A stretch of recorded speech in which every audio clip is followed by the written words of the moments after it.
Ashama kam jirtu daawwattoota Oromiyaa Miidiyaa Neetwoork oduu sa'aatii kanaaf qabnu isinitti himna. Oduu isinitti himuun Yihuun Ingiriyaasii waliin tura.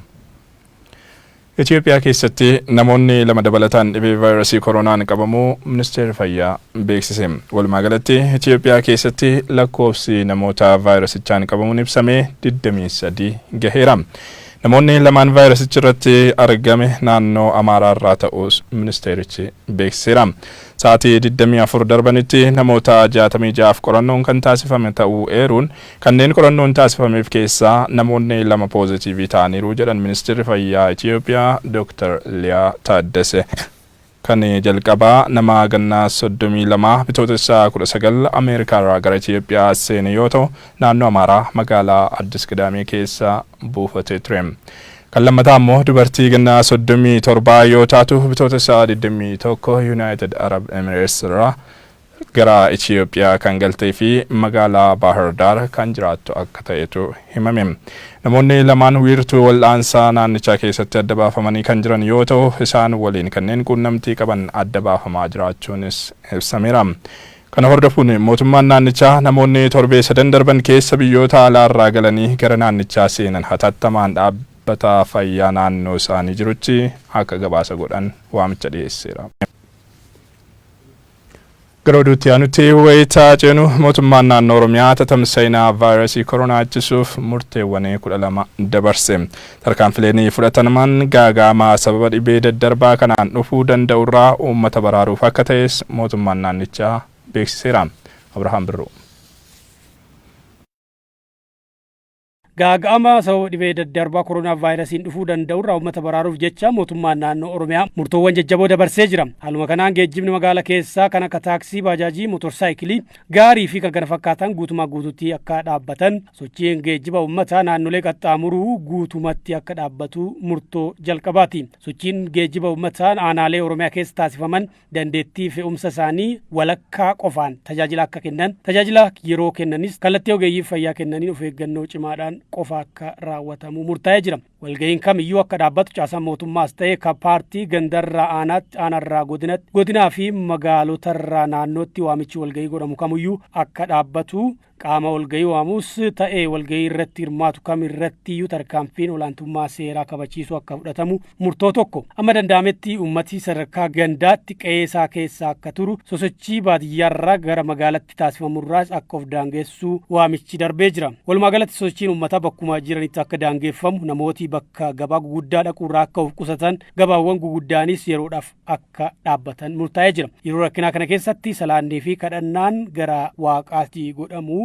barbaachisaa akka ta'e mootummaan ni amana kan jedhu ibsi kun ta'us lakkoofsa hedduudhaan gara manneen amantaa deemuun tatamsa'ina dhibee kanaatiif nama saaxila waan ta'eef sagantaaleen dhaabbilee amantaa namoota lakkoofsaan murtaa'aniin akka daangeeffamu, namni dhuunfaadhaan mana ofiitti akka kadhannaasaa gaggeessu, abbootiin amantaas uummata baraaruuf jecha kallattii kaa'ame kana raawwachiisuun mootummaa akka tumsan waamicha dabarsee jira. Manneen bashannanaa galgalaa, manneen ragadaa, manneen jimaa qamaasanii fi manneen shishaa dhibeen kun akka tatamsa'u shoora guddaa waan qabaniif guutumatti akka cufaman murteessee jira. Seensaa fi bahiinsa magaalota Oromiyaa guddaa keessatti iddoon sakatta'iinsa ho'ina qaama namaa itti safaran body temperature check points guyyaa kana eegalee ogeeyyiidhaan akka eegalamu sakatta'iinsa taasifamuun namoonni vaayirasichaan qabamuun shakkaman giddugala tursiisaa isolation center dhiyeenya isaanitti argamu galanii hordofiin barbaachisan akka taasifamuuf murtaa'eeti jira. Ogeeyyiin fayyaa soorama ba'anii fi barattoonni ogummaa fayyaa barachaa jiran waamicha lammii isaanii baraaruuf tajaajila lammummaa akka kennan godhamuu fi waan maluuf waamicha mootummaa taasisuuf akka qopheessanis jedhamee jira. Yuunivarsiitiiwwan naannoo Oromiyaa keessa jiran kolleejjoonni, giddugaloonni dargaggoota, manneen barnootaa namoota vaayirasii kanaan qabamuun shakkamaniif bakka tursiisaa yookiin isolation center ta'anii tajaajiluuf akka qophaa'anis murtaa'eeti jira. Manneen hojii mootummaa tajaajila kennuu itti ta'us hojjettoota murteessoo ta'an qofa hambisuun kanneen biroo murtoo gassa dhiyootti argamuun boqonnaa akka ba'an iddoo hojii fi geejjiba waliin keessatti gorsa ogeeyyii fayyaatiin kenname naamusa cimaadhaan hojiirra oolchaa tajaajiloota murteessaa ta'an qofa akka kennan murtaa'ee jira. Tatamsa'ina vaayirasichaa ilaalchisee qaamota odeeffannoo sobaa tamsaasan irrattis mootummaan tarkaanfii olaantummaa seeraa cimaa fudhadhaa jedhee jira. Yeroo rakkinaa kana darbuuf tattaaffii godhamaa jiru keessatti humni mootummaa xiqqaa waan ta'eef uummati akkaataa duudhaa Oromummaatiin akka wal biraa dhaabbatu, inni waa qabu harka qalleeyyii kan ta'an akka gargaaru, kenniinsa tajaajila lammummaatiin qabeenya humnaa fi beekumsa qabuun akka wal bira dhaabbatu, qaamni mootummaa sadarkaan jiru hojii tajaajila lammummaa qindeessuun dhibee kana mo'achuuf sochii taasifamuuf qabeenya humnaa fi beekumsa jiru walitti qindeessuun sochii ittisaa fi to'annoo vaayirasichaaf oolchuu fi xiyyeeffannoo addaatiin itti gaafatamummaa isaanii akka ba'an kallattii kaa'ee jira. Murtoo mootummaan naannoo Oromiyaa uummata naannichaa baraaruu fi dabarse qaamootti nageenyaa olaantummaa seeraa kabachiisuudhaan kan raawwachiisan ajajii darbee jira. Oduudhuma wal fakkaatuun tatamsa'ina COVID-19 hordofee naannoleen biroos tarkaanfii garaagaraa fudhataa jiru. Mootummaan naannoo Amaaraa dilbataa halkanii eegalee konkolaataan kallattii kamirraayyuu akka naannichaa hin seenne dhorkuu mootummaan naannichaa himeera.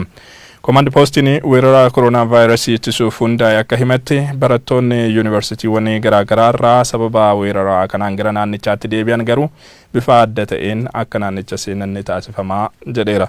Naannoon saboota sablammootaa fi uummattoota kibbaa immoo wiixataa eegalee sochiin geejjibaa naannicha keessaa guutummaan guutuutti akka dhaabbatu murteessee jira. Geejjibni imaltoota naannicha keessa qaxxaamuru ammoo namoota naannicha keessa osoo hin fe'inii fi hin buusin akka qaxxaamuran murtaa'eera. Barattoonni yuunivarsiitiiwwan garaagaraa irraa sababa weerara kanaan gara naannichaa deebi'an garuu karaa adda ta'een akka naannichaa seenan taasifamaa jedheera. Aanaalee godina Iluu Abbaa Booritti hawaasni dhibee vaayirasii koronaa irratti hubannoo akka argatuuf hojjetaa jiraachuu waajjiraaleen fayyaa godinichaa himan. Haa ta'u malee godinichatti weerarri dhibee busaa yeroo ammaa mudatee jiraachuun yaaddoo ta'eera. Beenyaa Shiiramuu gabaasaa bilbilaan hungeera. Yeroo ammaa kana dhibee vaayirasii koronaa mul'atee addunyaanis itti raafamaa jirtu to'achuuf gara godina Iluu Abbaa Booraatti maal fakkaata haalli kun jedhee itti gaafatamaa waajjira eegumsa fayyaa godinichaa kan ta'an obbo Margaa Maammoo bilbilaan dubbiseen ture hubannoo laataa akka turanii fi kanaanis hawaasa bal'aa bira ga'uu hunda bira ga'uu ta'uu baatullee hanga isaanii danda'ame hubannoo laachaa akka turan tarkaanfilee jajjaboo akka fudhatan naaqasanii jiru. Tarkaanfilee konkolaataan kamiyyuu gara Finfinneeras haa ta'u eessarraa godina biraatti gara magaalaa Mattuu akka hin gannee fi magaalaa Mattuurraa immoo gara Aanoleetti akka hin imalle tarkaanfii akka fudhatanii jiran naaqasaniiti jiru. Haa ta'us ammas darbee rakkoon kun kanneen tarkaanfii kan darbe illee sochii agarsiisan ni jiru. Isaan raawwatamaan tarkaanfii irratti fudhannu ta'uu isaanii jedhanii jiru. Hawaasa bal'aa baadiyyaa bira ga'u irratti illee ammallee hanqinni akka jiru naaqasanii jiru. Gama biraatiin godinichumatti aanaa Daarimuu jedhamu keessatti yeroo ammaa weerara dhibee busaa mudateen namoonni 500 ol dhibee kanaan qabamanii akka jiran. Sababiin ka'umsaa dhibee kanaas waan lama akka ta'e innis namoonni aanaa sana keessa jiraatan baay'inaan yeroo balaa hongee naannoo Hararraa yookaan immoo Hararraa buqqifamanii gara achi kan qubatan yommuu ta'u bakkeewwan sanatti warqii baasuu sanaa wal qabatee immoo bishaan waan kuufamuuf dhibeen kun akka ka'ee fi darbees gorsa ogeessa fayyaatti fayyadamuu dadhabuurraan dhibeen kun akka ka'u akka ta'e yeroo ammaa kana immoo duula taasisaniin dhibicha to'achuuf yaalii taasisaa akka jiranii fi hanga ammaattis dhibee kanaan lubbuun darbe akka hin jirre naaqasanii jiru jechuudha. Gama biraatiin magaalaa Naqamteettis dhimma geejibaatiin wal qabatee itti gaafatamaa waajjira geejibaa bulchiinsa magaalaa Naqamtee kan ta'an obbo Anchaalloo Soorummaa gaafannee turre barattoota dhaabbilee barnoota olaanoo irraa dhufanii magaalaa keenyatti kufaman waan jiraniif isaaniin geggeessuuf jecha yoo turanis walitti baay'atanis dhibeen kun kan caalutaa kan jirurraanii tarkaanfii kana akka fudhatanii nuukaasanii jiru. Kana haalli amma keessa jiru akka godina lixa Oromiyaatti hawaasni haala baratame sana keessa akka hin baanee fi kun immoo ammallee maalummaa fi haala ittisa dhibee sanaa irratti hojjechuu fi ammallee hawaasa gadi fageenyaan hubachiisuun barbaachisaa akka ta'e taajjabnee jirra walumaa gala jechuudha. Egaa godinaalee lixa Oromiyaa uggurri bilbilaa fi tajaajila intarneetii irraa kaa'amee jiru irratti rakkoon kun hammaachuu akka danda'u yeroo garaagaraatti ibsamaa tureera. Uggurri kun akka ka'uuf qaamoleen garaagaraa gaafataa turaniiru. Haa ta'uti haga oduun kun qindaa'etti murtoon darbe akka hin jirredha kan hubachuun danda'ame. Gara oduu itti aanuutti ce'a. Bulchiinsi magaalaa Adaamaa tatamsa'ina dhibee koronaa ittisuuf tajaajilli geejjibaa guutummaan guutuutti akka dhaabbatuuf murteessuunsaa beekameera. Namoota rakkatan gargaaruufis bajeta ramadeen jira jedha. Leelaa Jibriil bal'ina oduu kana qopheessiteetti. Namoota hanga ammatti koronaa vaayirasiin qabaman keessaa namni 3 jiraattota magaalaa Adaamaati. Bulchiinsi magaalaa Adaamaa gama isaatiin tatamsa'ina dhibee kanaa ittisuuf baajata qarshii miiliyoona sharramadee hojjechaa akka jiru beeksisee jira. Tajaajila geejjibaatis guutumaan guututti akka dhaabbate kantiibaan magaalaa Adaamaa Asagid Geetachoo bilbilaan OMN itti himan. Minibaasii ta'uu, baajaajii ta'uu akka dhaabbatu goonee jirra. Konkolaataan magaalaa keessa socho'u konkolaataa hojii dhibee kana ittisuuf gargaaru kan akka konkolaataa mootummaa, konkolaataa waldaa fannoo diimaa fi konkolaataa ogeessota adda addaatiin ala konkolaataan hundi akka dhaabbatu goonee jirra. Godina adda addaatiin gara Finfinnee kan deeman jiru. Jarreen kun akkuma dhufaniin akka darbanii kan godhaa jirru. Utuu dhaabbatiin utuu magaalaa keessa turanii sochii adda addaa akka hin goone dhorkinee jirra. Poolisiin tiraafikii kan hordofaa jira. Hojiiwwan bulchiinsi magaalaa Adaamaa dhibee kana ittisuuf hojjechaa jiru keessatti dureeyyiiwwan garaagaraa deeggaraa akka jiranis obbo Asagid himanii jiran. Sochii ammaa gooneen gara maallaqa miliyoona 5 magaalaa keenya keessatti abbootii qabeenyaa adda addaa irraa walitti qabneerra. Fakkeenyaaf kan akka Galsa Flower hoteela guddaadha, hoteela siree ciisicha 200 qabu yoo rakkoon quunname jedhee har'a nuu kennee namoota amma isolation center keessa jiran iddoon isolation center sun waan tokko hanqina waan qabuuf gara kanatti deebisnee fiduuf deemaa irra iddoo qorichatti kuusatan qabaa, iddoo midhaan itti hojjetan qabaa, waa hunda waan of danda'e waan qabu kanaan of qopheessinee jirra. Obbo Geetuu kan jedhamanus akkasumas siree ciisicha 50 kan qabu nuu kennanii jiru.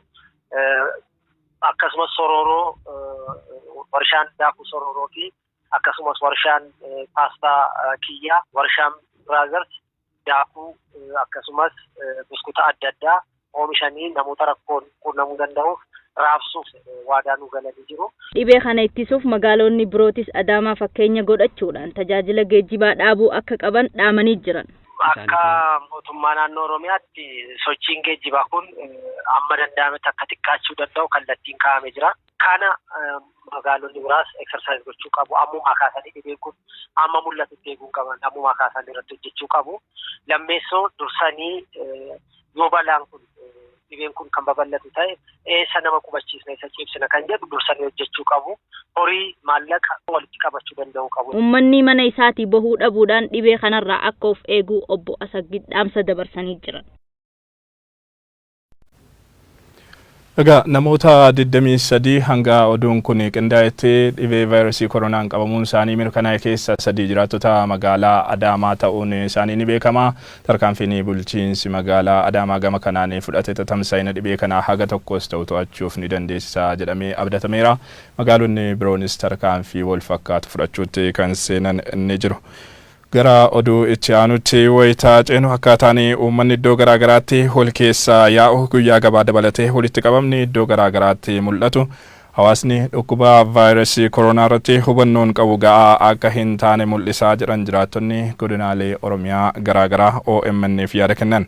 Sadarkaa hubannoon hawaasaaf itti kennamaa jiruu fi humna dinagdee biyyi kun qabduun dhukkubni kun to'annoon ala baanaan gaaga'ama guddaa hordofsiisuu danda'a jedhaniiru. Abdusalaam Santu dubbise.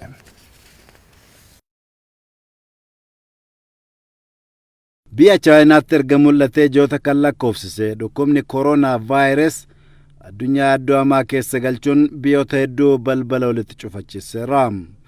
Biyyoota baay'ee keessattis dhaabbilee daldalaa cufsiisuun lammiilee baay'ee manatti dachaase. Biyyoota guddinaan hiriira duraa irratti argaman kanneen akka Ameerikaa osoo hin hafin sodaachisuun lammiilee isiif bajetaa tiriliyoona 2 ramaddee manatti akka horattu dirqamsiiseera koronaa vaayirasii. Dhukkubni kun hammeenna inni addunyaarraa dhaqqabsiisuun toora xiyyeeffannoo addunyaa kanaa ta'uun lubbuu lammiilee baraaruuf biyyootni hedduun humna qaban hundaan kan irratti hojjetamaa jiru yoo ta'u, yeroo murteessaa kanatti biyyi keenya Itoophiyaan dhukkuba kanaaf xiyyeeffannoo malu kennaa hin jirtu jechuun qeeqamaa jira. Dhukkubni biyyoota guddatan keessatti lubbuu lammiilee kumootaan lakkaa'amanii galaafate namoota 800,000tti dhiyaatan qabee siree irratti kuffisuun hammeenna isaa mirkaneessise koronaa vaayirasii biyyoota guddataa jiran keessumattuu kanneen Saharaa gadeef sodaa guddaatus Itoophiyaatti mootummaan ofii isaa fakkeenya ta'e hawaasa balaa itti deemaa jirurraa baraaruuf waan gochuu qabu godhaa hin jiru jedhan jiraattotni godinaalee Oromiyaa garaagaraa. Jiraattota keessaa kanneen OMN'f yaada kennan akkaataan uummatni iddoo garaagaraatti wal keessatti yaa'u magaalota gurguddoo fi aanaalee keessatti guyyoota gabaatti akkaataan hawaasni itti walitti qabamaa jiru dhukkuba koronaa kana irratti hubannoo waan qabuun fakkaatu jedhan. Naannoo keenyatti amma yeroo ammaa kanatti akkuma Itaaliyaatittu akkuma naannoo Oromiyaatittu mootummaan xiyyeeffannoo adda addaa kennaa jiru. Maaliif hoo jenne uummanni ol keessa yaa'ee gabaa gabeeffachuu jira. Wanna ifa ta'eef wanna qabatama ta'e wajjin jechuudha. Namni waluma keessa yaa'ee gabaa gabeeffataa jira. Uummanni akkuma durii jira. Bakka akkuma duraanii gabaa walitti kanneen walirraa bitachuun akkuma duraanii sanii jira. Namni addaan siqee bitachuun hin jiru ammallee sanuma. Magaalaa Dirreedawaa kana keessatti wanni tokko wanni hojiirra oolu jiru hin jiru. Namnis waluma keessa makamee dalagaa isaanii dalagachuu jiran walirraa fageenyiin jiru harka dhiqatanii namni dhiqadhaa yoo ta'e ittiin dhaga'anii amma fakkeenyaaf karaa shawaa kana dhuftee uummanni jimaa gurguru wal cinaa akkanatti hedduu walitti xixiqqanii ta'anii yeroo kana hafuuraa namni adda addaatis ni dhufu akkasumatti bitaa fi gurguruunis deemuu jira. Akkanaan gabaatu dhaabachuu dide namni hundi adda addaa wal geessamaa fuudhanii walitti fayyadamanii wal dubbisu. Mootummaan jechuun yeroo kana uummata keenya yeroo itti baraaru malee wanta siyaasa ofii itti geggeessanii miti akkuma biyyattiittu wanta kana baadiyaatti ispiikaraan silaayyuu ka uummata baadiyaa keenyatti himamuu qabu. Har'aayyuu amma kana gabaa keessa walitti yaa'eetti walitti dhufee gurgurataa wal geggeessaa jira uummanni gabaa. Sadarkaa hubannoon hawaasaa irra jiruu fi humna dinagdee biyya kun qabduun dhukkubni kun to'annoon ala baanaan gaagama guddaa dhaqqabsiisuu danda'a kan jiran jiraattotni kunneen mootummaan badii biyyatti deemaa jiru kana xiyyeeffannaa addaan laaluu qabaa jedhan. Akka laayyootti ilaalu jira uummanni keenya kana waan ta'eef uummanni akkuma biyyattiittu uummanni kana waan kana akka waan salphaa godhee ilaalle kana uummata keenya mootummaas ta'ee nutis akka qeerrootitti gorsinee uummata keenya barsiisuu qabnaadha. Kana mootummaan keessa deemee waa hunda hojiirra yoo oleen jaa wanni tokko hojiirra oolu jiru hin jiru afaanumaan zeenaan calma jaanii akkana jaan malee wanni tokko karaanis deemuu jiran namni wal keessa gama xiyyaa wanni tokko hojiirra oolu jiru hin jiru mootummaan kana gabbuyee yoo laalee sirreessee bareedaadhaan jaa. Gabaa ka deemu tokko deemu baajaajii minaamin kanaas dhaabuun bareeduu na fakkaata. Taasilee magaalaa keessaa kun. Biyyi kun lubbuu lammiilee isii baraaruuf carraan isiin qabdu tokkoo fi tokko dammaqiinsa hawaasaa cimsuun uummatni fayyaa ofiisaa fi maatii isaa akka eegu gochuun hubachiisuun alattis hawaasni akka walitti hin qabamne murtee jajjabaa dabarsuu qabaa jedhan. Egaa sodaan kun bakka garaagaraatti ni mul'ata. Haaluma wal fakkaatuun jiraattonni godinaalee Oromiyaa garaagaraa bilbilaan OMN fi yaada kennan uummanni of eeggannoo gahaa taasisuu irratti hanqina jabaatu jira jedhu. Iddoo tokko tokkotti hanqinni hubannoo dhabuu ni mul'ata. Haa ta'uti uummanni jabaatee gorsa itti himamu hojiirra oolchuu qaba. Kana ta'uu baannaan rakkoon jabduun hordofuu dandeessi yaada jedhan qabu. Shamsiyaan Shuutuu dubbise. Muuxannoo biyyoota adda addaa irraa biyyoota addunyaa amma dhukkuba kanaan baay'ee rakkataa irraa yoo ilaallu yeroo jalqabaa yeroo vaayirasiin kun biyya isaanii keessa yookaan naannoo tokko seenu akka salphaatti ilaaluudhaan of eeggannoolee ogeeyyiin fayyaa fi dhaabbanni fayyaa addunyaa dabarsu hordofuu dhabuu irraa kan ka'e booddee irraa aasaan taaneef aasaan barbaachisne yeroo kan fayyisaa jiruu fi kan fayyisaa ture argaa jirra. Kan biyya keenyaas keessattuu sanaa ol ta'a jedheen yaada kana dhuunfaatti sababni isaas haalli sirna fayyaa biyya keenyaa baay'ee gad bu'aa haalli hawaasa jireenya hawaasaa biyya keenyaa fi wantoota adda addaa sababoota adda addaatii fi kan keenya sanaa ol aasxaa isaanii oliin kan fayyisuu danda'a jedheen shakka. Guyyaa kaleessaatis gabaa irratti nima dubbatamaa halkanii guyyaatti abbootiin amantiitiin iyyaadhaa garaa garaan ammoo ogeessonni isin iyyaadhani baheera kaleessi kun guyyaa kaleessaa naannoo kana iyyaarratti baameera ulfaataadha. Warri naannoo kanaa wanni tokko wanti isaan hubannoo qaban qabanii akkuma dura agarree akkasumatti wal keessa deemaa wanti tokko wanti hubannoo qabu jiru keessaa warri baadiyyaadhaa qubaa'uu qabu walitti haala qabaman akkuma dura amma wanti tokko jiran jiru baay'ee henda keenya ammas miidiyaanis warri baadiyyaa kan miidiyaa qaban qabu miidiyaa hin qabu keessafuu naannoo jimaadha yeroo jimaa seenu bakka takka nama 10 nama 20 akkuma ture walitti qabanii ta'anii wanti wal jeeru kan jiru warri baadiyyaattis makiinaa akkuma dura ammeessee baay'ee akka gubbaa nama 4 nama 5 deema makiinaa yeroo fi dolfiinii gubbaa nama 15 akkas deema hanga gadi bu'ee arganuu hanga ammatti homaa rifachuun kan jiru. Ammayyuu sirriitti irratti hojjetamee mootummaan naannoo Oromiyaa murtee tokko tokko dabarseera geejjiba bajaajii motoraa fi wantoota akkasii magaalaa keessa socho'an uguruu irratti murtii dabarseera.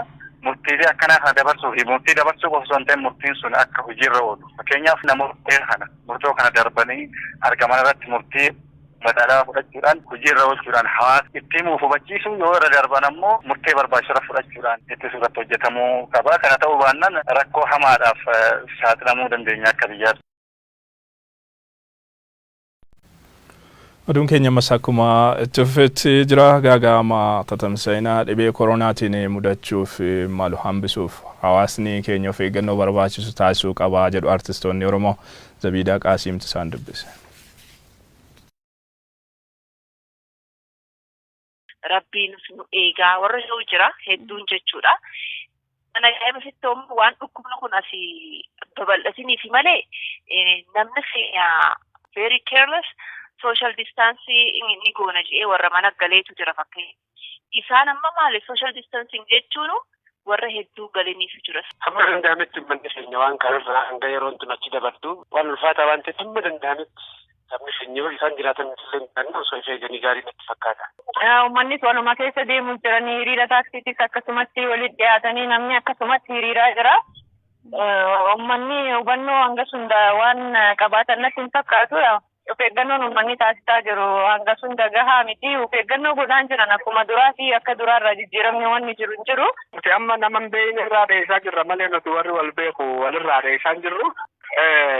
Nutummaan mataa keenya irraa eegale walirraa fagaachuu namoonni adda addaa amma naannoo nuti jirutti laga xaafoo jirra. Naannoo kanarratti namoonni hundinuu ati walirraa haa fagaatu malee darbee wajji dhaabbachuu, wajji taa'uu, harka hunda wal qabatanii wajji deemuu wantoonni tokko mul'ataa jira. Kanarratti namoonni akka ifirraa eeganiin ja'a. Dhibee addunyaa raasee kanaaf fala barbaacha qorattoonni akka addunyaatti jiran yaalii garaagaraa taasisaa jiru. Yaaliiwwan qorattoonni wal harkaa fuudhanii gaggeessaa jiran kun milkaa'uuf abdiin jiraatus hanga ammaatti garuu wanti ifa ta'e hin jiru. Lalisaa Idris gabaasa maddeen garaagaraa irraa argate akka itti qindeesseera. Germany's long-time leader has steered the country during hugely turbulent times. Qorannooleen daawaa vaayirasii koronaa COVID-19 argachuuf yeroo ammaa taasifamaa jiran akka ibsanitti FDA Food and Drug Administration dhaabbanni jedhamu dhimmoota hedduu irratti yaaliiwwan abdachiisoon argamanis daawaa mirkuu vaayirasii COVID-19 qoricha ta'a jedhamee mirkanaa'ee hanga ammaatti hin arganne jedha. Haa ta'u malee ammas taanaan dhaabbileen qorannoo faarmaasistoonni gurguddoon daawaa furmaata bu'a qabeessa qabu argachuu irratti cichanii hojjechuutti argamu. Daawaa vaayirasii koronaa mRNA 1273 jedhamu ulaagaa jalqabaa qorichummaatiin ilaalamuudhaaf gara dhaabbata alarjikiif dhukkuboota daddarboo addunyaatti qorannoof darbuuf mirkuu eeggachaa jiraachuusaas marsariitiin daawaa dhukkuboota drug.com jedhamu ni hima. Dhaabbanni Tonkis Pharmaceuticals Holding Corporation jedhamu daawaa vaayirasii COVID-19 yookaan koronaa argachuuf sababa vaayirasichittiin ka'ee hundee godhachuudhaan tattaaffii abdachiisaa irra jira jedhee dhiyeenya kana beeksisuunsaas qabiyyee dhaamsa marsariitii kana keessatti hammatameedha. Qorattoonni biyya Israa'el daawaa infectious bronchitis virus jedhamu fayyadamuudhaan dhibee vaayirasii koronaa ilmaan namaa duguugaa jiru kanatti furmaata kennuuf hojii abdachiisaa irratti akka argamanis maxxansi marsariitichaa ni heera. Dabalataanis daawaa remdesivir jedhamu kan farra vaayirasii ta'uudhaan beekamu biyyoota Ameerikaa fi Chaayinaa keessatti xiyyeeffannoodhaan akkaataa farra koronaa ta'uu irratti qoratamaa akka jirullee barreeffamni maxxansichaa ni agarsiisa. Qorichootni loopinaavirii fi riitonaavir jedhamuudhaan beekaman daawaa HIV ta'uudhaaf abuura argannoo saayinsiistootaa keessa kan seenee ture kan maqaa kaalteeraa jedhamu jalatti eeramaa turan qoricha qufaa yookiin fluosiltaamaayiver jedhamu waliin walitti makamuudhaan biyya Taayilaand keessatti akkaataa inni daawaa koronaa ta'uu danda'uuf qoratamaa jiraachuu isaallee maxxansi kun haalaan jabeessee ibsa. Haa ta'u malee faallaa yaada qorannoo qorattoota Taayilaand kanaa kan ta'e bitootessa 18 bara 2020 dhaabbanni qorannoo daawaa New England jedhamu ammoo makatni qorichoota loopinaavirii fi riitonaavir namoota irbaata vaayirasii koronaa yookaan COVID-19 ta'aniif furmaata hoomaatuu ta'uu akka hin dandeenye ibsasaa keessatti caqasuun fala yookaan tooftaa kan biraatiin barbaachi daawwaa akka itti fufamuu qabu heera. Haaluma wal fakkaatuunis gurraandhala 18 bara 2020 lammii Chaayinaa kan taate dubartiin umuriin raagde tokko hospitaala Baangkok tokko keessatti cuunfaa taayii yookaan teey kokteel jedhamu fayyadamuudhaan yeroo jalqabaaf mallattoolee COVID-19 waliin walqabatan irraa damdamachuun ishee gabaafamee ture. Oduu walqabateen daawwaa farra vaayirasii Favipiravir jedhamuu fi qoricha influenza akka ta'e kan himamu kan gurraandhala 17 bara 2020 keessaa dhibee kan biraaf daawwaa ta'uuf oomishame hayyama guutuudhaan Chaayinaa keessatti hojiirra oolee ture qorichoota vaayirasii koronaatiif furmaata ta'uu maluudha jedhamuun qorannoon dabalataa irratti geggeeffamaa jiran keessaa isa tokko. Daawwaan farra vaayirasii Favipiravir jedhamuu fi qoricha influenza akka ta'e kan himamu kan gurraandhala 17 bara 2020 keessaa dhibee kan biraaf daawwaa ta'uuf oomishame hayyama guutuudhaan Chaayinaa keessatti hojiirra oolee ture qorichoota vaayirasii koronaatiif furmaata ta'uu maluudha jedhamuun qorannoon dabalataa irratti geggeeffamaa warra jiran keessatti argamus hanga ammaatti dhibee kanaaf daawwaan argame jedhame waan hin jirreef of eeggannoon dursaa godhamuu qabu jabaatee akka itti fufu marsariitiin kun dhaama. We've made over 100 different versions of this to Oduu har'aaf qabnu xumureerra fayyaa qabaadhaa.